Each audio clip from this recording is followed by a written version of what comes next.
اتفاق سے اسی سوراخ سے ایک ناگ برآمد ہوا اور اس نے ان کی ایڑی پہ ڈنگ مارنے شروع کیا ضرورت کی، لیکن انہوں نے صرف اس وجہ سے ایڑی نہیں ہٹائی کہ میں نے ایڑی ہٹائی، یہ باہر آیا میں خدا نہ خاصا اللہ کرے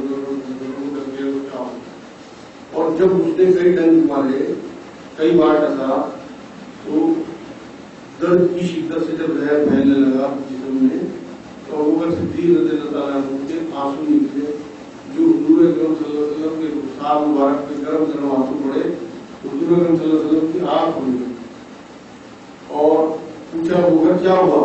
تو دیکھا پسین و پسین برا حال جسم نیلا پڑ گیا، پوچھا کہ ابوبکر یہ کیا ہوا؟ پھر ابوبکر صدیق رضی اللہ عنہ سارا واقعہ بتایا کہ اس طرح ایک صاحب نکلا اور اس نے مجھے کئی بار ڈانٹا، حضور اکرم صلی اللہ علیہ وسلم نے اپنا دہن مبارک منہ سے دعا لے کے وہ ان کی ایڑی پہ لگایا، ہاتھ کے ہاتھ تمام زہر ختم ہوا، ابوبکر صدیق نارمل ہو گئے۔ اس کے بعد کچھ تھوڑا بہت پیریڈ بیتنے کے بعد قریش کے لوگ کھوجی کے ساتھ اس غار کے دہانے تک آ گئے اور یہاں تک ہوا کہ حضرت ابوبکر صدیق اور حضور اکرم صلی اللہ علیہ وسلم کو ان کے پاؤں دکھ رہے تھے اوپر کھڑے ہوئے۔ اسی بیچ میں اللہ کی طرف سے یہ مدد آئی، ایک مکین نے آ کے اس غار کے اوپر جالا مول دیا، بہت ایسا جیسے بہت پرانا جانا ہو، اور وہیں ایک دم ایک کبوتر اور ایک کبوتری کا جوڑا آیا، کبوتری نے وہاں 2 انڈے دے دیے، کبوتر اور کبوتری وہاں بیٹھے رہے اس جالے کے پاس، 2 انڈے اس جال میں تھے۔ جب انہوں نے جھانک کے دیکھا نیچے انہیں یہ ہوا کہ اتنا پرانا جالا اور اس کے اوپر انڈے رکھے ہوئے ہیں، ایسا تو ہو نہیں سکتا کہ بنا انہیں ختم کرے کوئی اندر گزرے، اور وہ لوگ آگے بڑھ گئے۔ یہی وہ واقعہ ہے، یہی وہ ٹائم ہے جب حضرت ابوبکر صدیق کے منہ سے نکلا تھا کہ اب ہمارا کیا ہوگا۔ حضور اکرم صلی اللہ علیہ وسلم نے یہ بات کہی تھی کہ ہمارے ساتھ اللہ، ہم اکیلے نہیں ہیں۔ یہ بات قرآن میں آیت میں اتری وہی درجے۔ تو یہاں 3 دن گزارنے کے بعد 3 دن تک وہ عبداللہ بن ابوبکر صدیق ان کے بیٹے تھے، وہ قریش کی جو میٹنگیں ہوتی تھی ان کی تمام خبریں حضرت ابوبکر صدیق اور حضور اکرم صلی اللہ علیہ وسلم کو غار میں پہنچاتے رہتے تھے کہ کس طرح کے منصوبے وہ بنا رہے ہیں۔ انہوں نے اعلان کرا دیا تھا تمام مکے میں کہ 100 اونٹ سرخ ہو حضور اکرم صلی اللہ علیہ وسلم کو پکڑ کے لانے یا قتل کرنے والے کو، اور 100 اونٹ حضرت ابوبکر صدیق رضی اللہ عنہ کو پکڑ کے لانے والے یا قتل کرنے والے کو دیے جائیں۔ یہ اس ٹائم کے حساب سے بہت بڑی رقم تھی، بہت بڑا انعام تھا، جس کے لیے بہت لوگ پیچھے لگ گئے تھے اور ڈھونڈتے پھر رہے تھے کس طرح سے ہم انہیں قتل کر دیں معاذ اللہ یا انہیں ساتھ لے آئیں۔ ایک آزاد کردہ غلام تھا ابوبکر صدیق رضی اللہ تعالیٰ عنہ کا، وہ وہاں روز ان کے لیے کھانا دودھ وغیرہ کی جو بکری چلاتا تھا تو ان بکریوں کا دودھ دھو کے ان لوگوں کو دونوں کو پلاتا تھا۔ چوتھے دن 3 دن کے بعد اسی غلام کے ساتھ اسی کی رہبری میں حضور اکرم صلی اللہ علیہ وسلم اور حضرت ابوبکر صدیق اپنے اونٹوں کے ساتھ، اس نے اونٹوں کی نکیل پکڑی ہوئی تھی، پھر لے کے مسجد منورہ کی طرف چلا۔ کافی سفر کے بعد ایک جھوپڑی دکھائی دی حضور اکرم صلی اللہ علیہ وسلم، اس جھوپڑی میں داخل ہوئے تو وہاں ایک لیڈی تھی، اس سے کہا کہ ہم بھوکے ہیں، ہمیں کچھ چھوارے اور مطلب کچھ کھانے پینے کی چیزیں اس طرح کی، شہد، دودھ، چھوارے، کوئی بھی چیز ہو۔ اس نے ہمارے پاس تو اس ٹائم کوئی بھی چیز موجود ہے اور میرے جو خامد ہے وہ یہاں ہے نہیں۔ حضور اکرم صلی اللہ علیہ وسلم نے دیکھا کہ بہت ہی مرتیل تھی بکری سائڈ میں بنی ہوئی تھی، تو وہ حضور اکرم صلی اللہ علیہ وسلم نے اس سے کہا کہ اگر آپ ہمیں اجازت دے دو تو ہم اس کا دودھ ہی دودھ پی لیں۔ اس نے کہا کہ اس بکری کو تو بیمار ہو گئے، کئی سال ہو گئے اور یہ لازمی ہے، بالکل آپ اس کی پسلیوں کی حالت دیکھو، دودھ ہی نہیں دیا کرو۔ 3-4 سال تو ہم لوگ دیکھتے بس یہ زندہ ہے، ساتھ دیتی ہے، ہم 4 سال سے اور موت کے انتظار میں اتنے مر گئے۔ تو حضور اکرم صلی اللہ علیہ وسلم تم بس ہمیں اجازت دو اور باقی تو اللہ والی ہے کہ میں اس کا دودھ دوں گا۔ تو آپ کو بولتے ہمیں پتا ہے دودھ نہیں دیتے۔ حضور اکرم صلی اللہ علیہ وسلم کے ہاتھ مبارک ان کے سروں کو لگے۔ روایتوں میں لکھا ہوا ہے کہ اتنا بڑا برتن دودھ کا بھر گیا کہ آپ لوگ تصور نہیں کر سکتے۔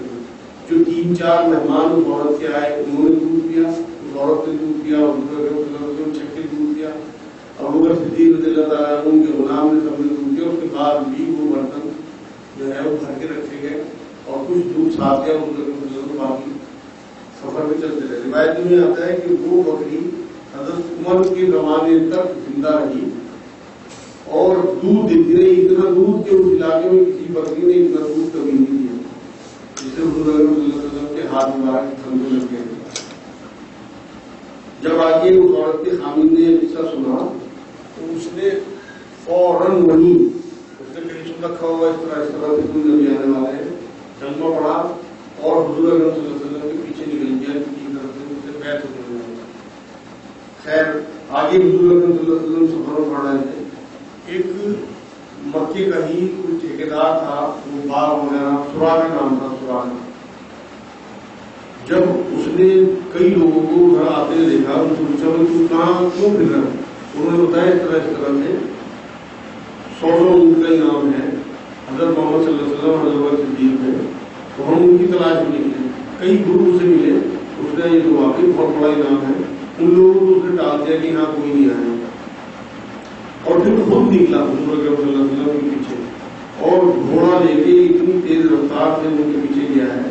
ایک جگہ جا کے انہیں دیکھ لیا اور دور سے آواز دی اور یہ کہا کہ اب تم دونوں پکڑے گئے, اگر تم مجھے اپنے آپ کو میرے حوالے نہیں کرتے تو میں تمہیں قتل کر دوں گا. تو حضور اکرم صلی اللہ علیہ وسلم نے اسے وہیں کھڑے کھڑے بددعا دی. اللہ رب العزت سے کہا کہ اللہ اسے یہی دھسا.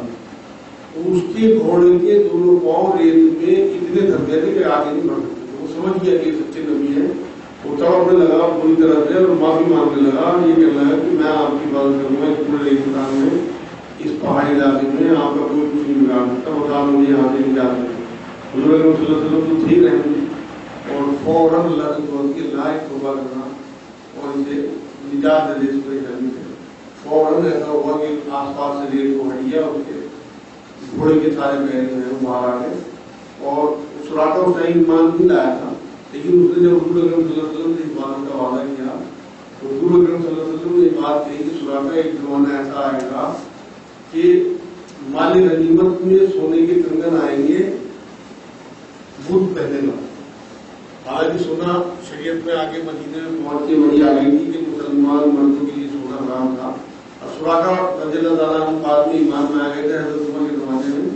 ایک جنگ میں واقعی مسلمانوں کو ایسی فتح ہوئی کہ اس میں کسی لوگ اس کے جو بہت بڑے بڑے بادشاہ تھے وہاں, ان کے کنگن بہت موٹے موٹے کنگن سونے کے مال غنیمت میں آئے. تو حضرت عمر رضی اللہ تعالیٰ عنہ نے حضور اکرم صلی اللہ علیہ وسلم کی وہ پیشی گوئی پوری کرنے کے لیے وہ کنگن سراقہ کو پہنا ہے. پھر کسی وجہ سے حضور یہ بات کہہ گئے. خیر یہ سراقہ اس کے بعد واقعی کچھ لوگوں کو اس نے وہاں سے موڑا. حضور اکرم صلی اللہ علیہ وسلم کی طرف سے لوگ موڑ رہے تھے. مدینہ منورہ سے تھوڑی دور پہلے 70 لوگوں کا ایک گروپ حضور اکرم صلی اللہ علیہ وسلم اور حضرت عمر صدیق کو گھیر کے کھڑا ہو گیا اور انہیں بھی اس بات کا پتہ لگ گیا کہ ان پہ انعام ہے بہت زبردست. جب حضور اکرم صلی اللہ علیہ وسلم نے اس سے یہ بات کی کہ میں سچا نبی ہوں اور اگر تم نے مجھے نقصان پہنچانے کی کوشش کی تو تم پورا لشکر ختم ہو جائے گا. اسے واقعی اللہ کی طرف سے ایسی اس کے دل میں حیبت تاری ہوئی کہ اس نے کلمہ پڑھے حضور اکرم صلی اللہ علیہ وسلم سے 70 لوگوں کے ساتھ, اور اس کے بعد ان کی نصرت کا وعدہ کیا اور یہ کہا کہ حضور آپ مدینہ منورہ میں جب داخل ہو تو میں چاہتا ہوں کہ اسلام کا جھنڈا اوپر گواہ ہو اور نعرے آپ کے نبی ہونے کے لگتے میں ہو, اور اس طرح سے میں چاہتا ہوں جلوس کی شکل میں آپ داخل ہوں. سردار تھا حضور اکرم صلی اللہ علیہ وسلم نے خیر ہوتے جا رہے تھے, اس نے اپنی پگڑی اتاری اور ایک بہت بڑی ڈنڈی پہ اس پگڑی کو لے کے اور جب مدینہ منورہ میں داخل ہونے کا جلوس کی شکل میں 70 لوگ ہو 2-3 لوگ یہ 70-72 آدمی کو اچھا خاصا حکم نظر آتا ہے. مدینہ منورہ میں جو لوگ روز انتظار کر رہے تھے مدینے کے لوگ حضور اکرم صلی اللہ علیہ وسلم کا, وہ مدینے کے کنارے پہ آ کے روز انتظار کرتے تھے اس پہاڑی پہ جہاں سے مسافروں کا انتظار ہوتا تھا. اس کی طرف کوئی ایک آدمی کھڑا ہو جاتا تھا اور باقی لوگ نیچے رہتے تھے, مگر روز مایوس ہو کر چلے جاتے تھے. اس دن بھی ایسا ہی ہوا کہ انہوں نے شام تک دوپہر گزرنے کے بعد تک انتظار کیا حضور کا. حضور جب نہیں آئے تو یہ واپسی کے لیے چلے. اس پہاڑی میں اس ٹائم ایک یہودی کا گزر ہوا. اس نے جب دیکھا کہ حضور اکرم صلی اللہ علیہ وسلم کی شان کے طرح سے لوگ داخل ہو رہے ہیں مدینے کے، انہوں نے واپس جاتے ہوئے لوگوں کو پکارا کہ جس کا تمہیں انتظار تھا وہ آ گئے، جس کا تمہیں انتظار تھا وہ آ گئے. تو وہ جو اس ٹائم انصار کی بچی تھی، انصار صحابی تھے، انہوں نے آ کے حضور اکرم صلی اللہ علیہ وسلم کا استقبال کیا، دف بجائی، بچیوں نے گیت گائے، چراغا کیا، اور حضور اکرم صلی اللہ علیہ وسلم ایک بادشاہ کی طرح سے مدینہ منورہ میں داخل ہوئے. داخلت میں یہ حضور اکرم صلی اللہ علیہ وسلم کا گیتوں کے ساتھ، دھب کے ساتھ اور آتش بازی کے ساتھ جو چراغا ہوا، اس کے ساتھ داخلہ ہوا الحمدللہ. اس کے بعد انشاءاللہ تعالیٰ اگلے ہفتے آپ کو مدینے میں داخلے کے بعد کیا کیا ہوا اس سے انشاءاللہ بیان کروں گا. اب کسی کے ذہن میں کوئی سوال ہو ہجرت سے متعلق، کسی بھی قسم کا کوئی اشکال ہو ضرور کر دیں، جس سے کہ آج کے بیان کے حساب سے کسی کے ذہن میں کوئی بات آ رہی ہو، چاہے قرآن کی آیتوں کے حوالے سے، چاہے ہجرت کے. صلی اللہ علیہ وسلم شریف پڑھو صلی اللہ علیہ وسلم.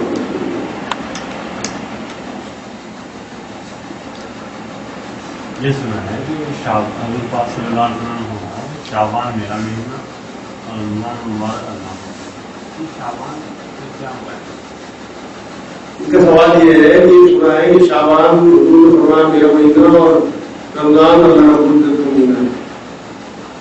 یہ ایک حدیث پاک ہے اور صحیح حدیث ہے. حضور اکرم صلی اللہ علیہ وسلم نے یہ بات فرمائی کہ لوگوں شعبان کو کثرت سے گزر کو، کیونکہ شعبان میرا مہینہ ہے، رمضان اللہ رب العزت کا مہینہ. تو شعبان میں حضور اکرم صلی اللہ علیہ وسلم خود بھی کثرت سے روزے رکھتے تھے شروع کر آخر کے دنوں میں تو بڑا فرمایا شعبان میں رکھتے تھے، کیونکہ رمضان شریف آنے والا ہوتا تھا اور رمضان کے روزے فرض ہے. شعبان کے تمام روزے نفلی روزے ہیں. صرف اس لیے حضور اکرم صلی اللہ علیہ وسلم کی منشا رکھتی ہے کہ تاکہ لوگوں کو ہیبٹ ہو جائے، عادت ہو جائے کہ آگے رمضان آنے والا ہے، آسانی ہو جائے. اس لیے لوگ رکھنا بہت ثواب ہے، نہ رکھنا کوئی ضرورت نہیں. وہ یہودی ایمان یاد اس میں صرف اعلان کیا طلب کی. یہودیوں نے ایمان بہت کم لوگ لائے. مدینے کے تو انصار اصل میں گروپ بندی تھی نا، انہیں یہ ہوا یہودیوں کو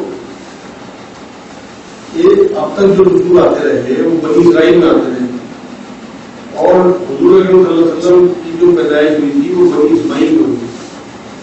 تو یہ اس تعصب کی وجہ سے حضور اکرم صلی اللہ علیہ وسلم سے نفرت کرنے لگے تھے، ہمدردی کی ماد اللہ کہ یہ ہمارے گروپ میں کیوں نہیں پیدا ہوئی. تو اللہ کی مرضی تھی، وہ جسے جب مرضی جہاں مرضی پیدا کی. تو اس لیے انصار صحابہ اور یہودی جو ہے وہ بڑھ گئے. حضور اکرم صلی اللہ علیہ وسلم نے اتنی حکمت اللہ نے بڑی کی کہ انہوں نے مدینے سے پہنچتے ہی ان یہودی گروپوں سے معاہدے کر دیے. انشاءاللہ بتاؤں گا آپ کو. قرآن میں آیا کہ انسان کو مٹی سے، کالی مٹی سے، مٹی سے بنایا، کبھی بھی اسی مٹی سے بنائی. ان کا سوال یہ ہے کہ قرآن یہ کہتا ہے کہ انسانوں کو اللہ نے سڑی ہوئی کنکناتی مٹی سے بنایا، جیسے قرآن میں آیا ہے. تو کیا انبیاء کو بھی اسی مٹی سے بنایا؟ بالکل اسی مٹی سے بنایا. جو نبیوں کی یہاں کی زندگی ہوتی تھی، چاہے وہ آدم علیہ السلام کی 12 سال کی زندگی ہو، چاہے حضور اکرم صلی اللہ علیہ وسلم کی 63 سال کی زندگی ہو، چاہے حضرت عیسیٰ علیہ السلام کی 30-35 سال کی زندگی ہو، یہ سب انسانی شکلیں جو اللہ رب العزت نے ہوتی ہیں، یہ اسی طرح سے بشر بنا کے بھیجا جیسے عام لوگ. یہ ہماری خوش نصیبی ہے کہ نبیوں کو ہماری شکل دے کے اللہ رب العزت نے اسی مٹی سے بنایا، ان کی جسم اسی مٹی میں رکھا.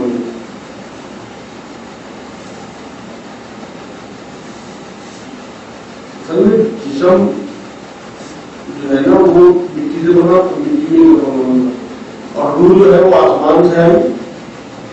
روح لا جو بات ہے آسمان میں ہی جائے. اس لیے یہ تو کنفرم بات ہے کہ انسان جو ہے وہ ان چیزوں کا مجموعہ ہے، روح اور جسم. جسم نہ مٹی میں ہی مل جاتا ہے کیونکہ یہیں سے بنا ہے.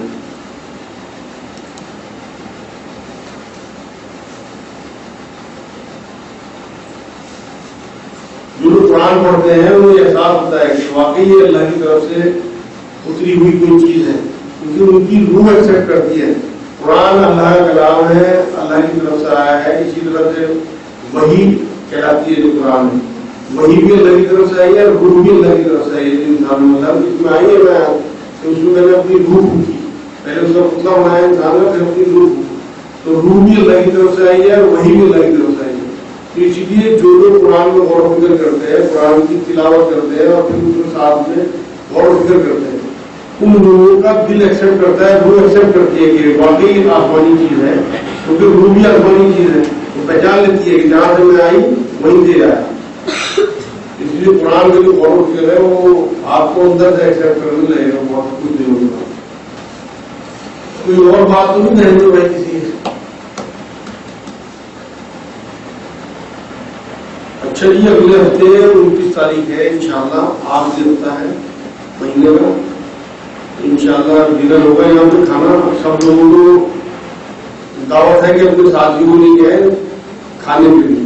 سب کی دعوت ہے بنا تکلف، کیونکہ ہم سب کا اپنا مرکز ہے یہ، اور بالکل اسی طرح سے لوگ بلائیں جیسے اپنے مہمانوں کو بلاتے ہیں. کوئی تکلف نہیں، یہ نہ سوچیں کہ یہ لوگ پروگرام میں نہیں آتے، یہ کھانے میں اس طرح ہے، یہ سب بیکار کی بات ہے. کھانا کھلانا سنت ہے دینی کاموں میں. حضور اکرم صلی اللہ علیہ وسلم سے بات کئی بار ثابت ہے، میں آپ لوگوں کو بتا چکا. حضور نے جب جب دین کی دعوت دی ہے اپنے گھر والوں کو، اپنے قبیلے والوں کو، کھانا ساتھ میں ضرور دیا ہے. حضرت خدیجہ رضی اللہ تعالیٰ عنہ کھانا بیان بنایا کرتی تھی، ان کے بچے کو دودھ کر کے انتظام کیا کرتے تھے، اور حضور اکرم صلی اللہ علیہ وسلم مہمان نوازی.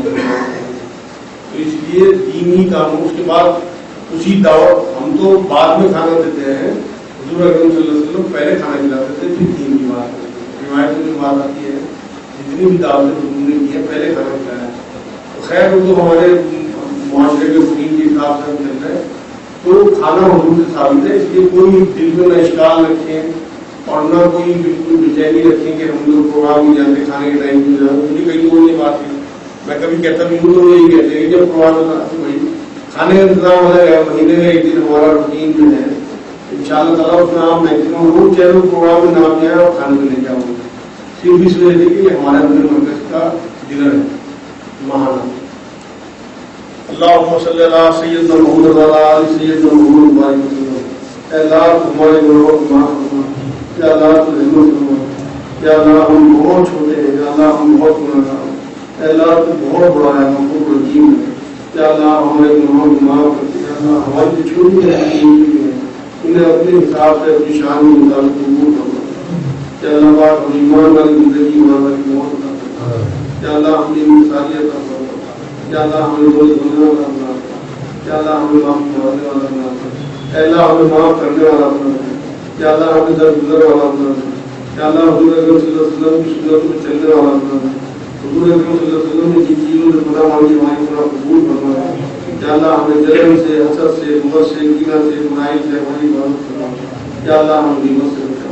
یا اللہ ہمیں غیبت سے، امانت سے، خیانت سے، جھوٹ سے ہماری حفاظت فرما. یا اللہ ہمیں وعدہ خلافی سے بچا. یا اللہ اپنے رسول، اپنے دین، اپنی کتاب، اپنی حقوق کی محبت ہمارے دلوں میں کرے. یا اللہ ہمیں رحم دل کر دے. یا اللہ ہمارے دلوں میں رحم پیدا فرما. یا اللہ ہم لوگوں کے کام آنے والے بنے. یا اللہ ہم لوگوں کا حق دینے والے بنے. یا اللہ ہم اپنا حق معاف کرنے والے بنے. یا اللہ پاک ہماری موت سبحان ربی رب